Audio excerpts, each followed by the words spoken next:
So in medical school, we've learned that a zygote or embryo or fetus, even when it's inside of the mother, is not just a part of the mother.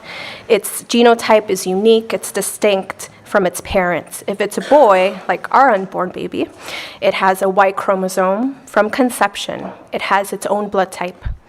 In medical school, we also learned that at the beginning of the 4th week of life, the embryo's own heart has started beating. At 4.5 weeks, the embryo can experience pain.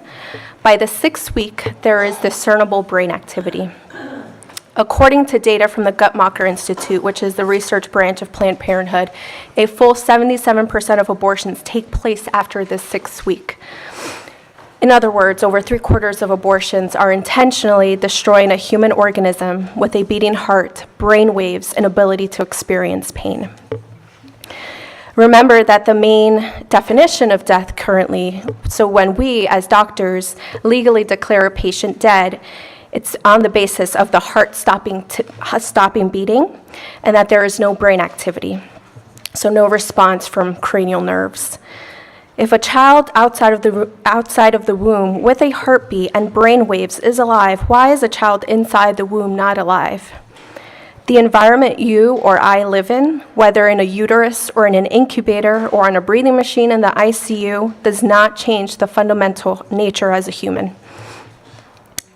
Scientific evidence shows very clearly that the unborn child is a self-driven organism, a member of the species Homo sapiens. There are different names for these stages of development: embryo, fetus, neonate, toddler, adolescent, and adult. But all of them describe the same member of the human species. Similarly, we could look at other animals. The monarch butterflies have stages of life: egg, larva, chrysalis, and adult. All are the same organism. If you crushed a larva, you're crushing a monarch. Every person in this audience began as a zygote. You were once an embryo, and then you continued as a fetus. I actually wanted to make it a little more personal here, but this is actually our baby's 7-week ultrasound. So here he is. This is when we first saw his heartbeat. And this is 7 weeks based on the last menstrual period. So when we talk about weeks, we talk about not necessarily since conception, but since the woman's last menstrual period. So really this is, so it's a 7-week-old baby, but really it's been 5 weeks since conception. And there was a very distinct heart beating, and obviously it's still, it's not a 3D ultrasound like we can show you, but it's, so it's a little fuzzy. But, and then here at 11 weeks, he was doing somersaults. He had perfect little hands, perfect little feet. He was just playing all around, and, everything was just very small, but very, very amazingly formed already at 11 weeks.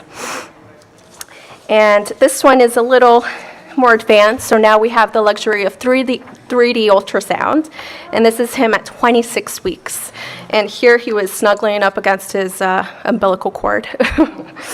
So this is, and so we're very much looking forward to our newborn photos, hopefully soon.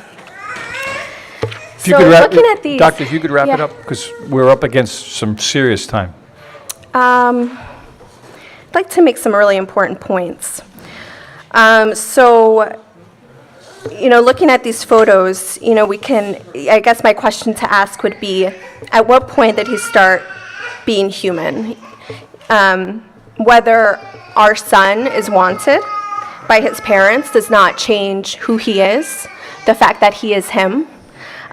He is the same human, whether he's in my womb versus whether or not he's in a different one. I would like to add a few points. As a Latina pregnant woman now, this topic does also hit home for me because I asked the audience, in what neighborhoods are Planned Parenthood clinics typically in? Usually minority neighborhoods. For some of you who might not know, the founder of Planned Parenthood was Margaret Sanger. She was a known eugenicist. She believed in forced sterilization of poorer classes, supremacy of whites, and this is all very well documented. And today, unfortunately, African American women are 5 times more likely to have abortions compared to whites. Latinas are twice as likely, and so from a racial justice standpoint, it's a big deal. This proposed abortion bill is radical, very much like the newly passed New York law. We have spoken to a number of OB colleagues who, with that question of, is there any reason why one would perform an abortion in the 3rd trimester for the health of the mother? And they agree that there's really no reason to perform an abortion in a 3rd trimester. If the mother has health complications, whether it's for eclampsia or congestive heart failure, you deliver the baby early. You either by induction or by C-section.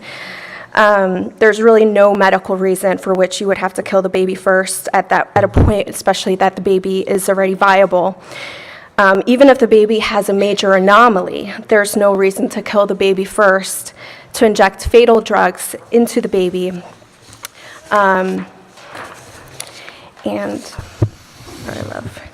Before it's born. And in fact, we just want to share a little bit of evidence that there's actually there's studies showing that about 50% of women who have terminated their child for fetal anomalies do experience PTSD months after terminating their pregnancy. And by contrast, you'll find a number of very positive stories of mothers who have delivered special needs babies and enjoyed those moments with their babies. Or sometimes, medicine isn't perfect. We as doctors, we're not perfect at predicting whether or not patients will live or whether or not they will die. And so sometimes, we'll make predictions that the baby will die soon after birth and they'll live many years thereafter. So I just wanted to close with a very brief story. I know time is running out. But I just wanted to close with a story that came out in the news a few years ago. It's from an OBGYN named Lisa Harris. She was performing abortions herself when she was herself pregnant. She was 18 weeks pregnant, and she was actually performing a DNE, or dilation and evacuation, on a fetus that was the same gestational age at 18 weeks. And she quotes, "I picked up my forceps and began to remove the fetus in parts, as I always did. With my first pass of the forceps, I grabbed an extremity and began to pull it down. I could see a small foot hanging from the teeth of my forceps. With a quick tug, I separated the leg. Precisely at that moment, I felt a kick, a fluttery thump-thump in my own uterus. There was a leg and foot in my forceps and a thump-thump in my abdomen as my child kicked. Instantly, tears were streaming from my eyes. Is this the sort of choice we want to encourage? Again, can any of us prove that abortion is not the killing of an innocent human life? Aren't you all glad that you were born? Don't they also deserve the right to life?" So thank you for your attention, and thank you for the opportunity to speak for those who have no voice. Thank you. Thank you, Doctor.